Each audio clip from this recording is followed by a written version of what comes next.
The CTA has identified that loneliness can be a chronic condition for many people, and that providers of community transport can help those affected. Because of this, in 2022 we launched a campaign to raise awareness and support our members' initiatives to help tackle loneliness.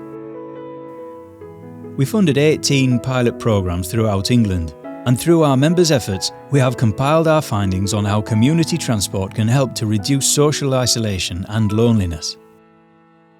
What is loneliness? While loneliness is something that can affect anyone, for some it can take over their lives and impact both their mental and physical health. Loneliness describes an individual's feelings of lack of connection and interaction for prolonged or recurring periods. This can be related to social isolation, where they do not have access or opportunities to interact with others, or social inaction, where a person's mental state makes it difficult to connect with others. A person dealing with social isolation may be living alone, facing mobility or financial challenges, or may be part of a community or family that makes socialising difficult, such as single parents and caregivers.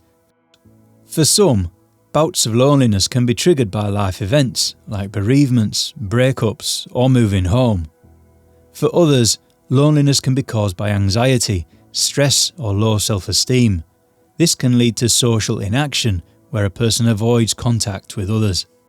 While loneliness can be caused by different things, it can also have various impacts on a person's health and well-being. Chronic loneliness is a known contributing factor to high blood pressure, sleep disorders, depression, and other mental health problems. Who is affected? Studies have been carried out to better understand the link between loneliness and different age brackets, and whether some of these age groups are more affected by loneliness than others. Age UK finds that those over 50 are more likely to suffer with loneliness due to loss of family, poor or declining health, and having fewer people to talk to. The Office for National Statistics also projects that the number of elderly people in England facing chronic loneliness will reach 2.1 million by 2030. However, it is not only this age bracket which has worrying trends when it comes to sustained loneliness. A UK government study found that young people between 16 to 24 had a greater proportion of those who described themselves as often feeling lonely. This age bracket has also seen the most significant increase since 2020, which is attributed to the COVID-19 epidemic and subsequent lockdown and social restrictions. In socio-economic studies, the UK government concluded that a higher level of loneliness was recognised for unemployed, lower household income, and for people living in more deprived areas.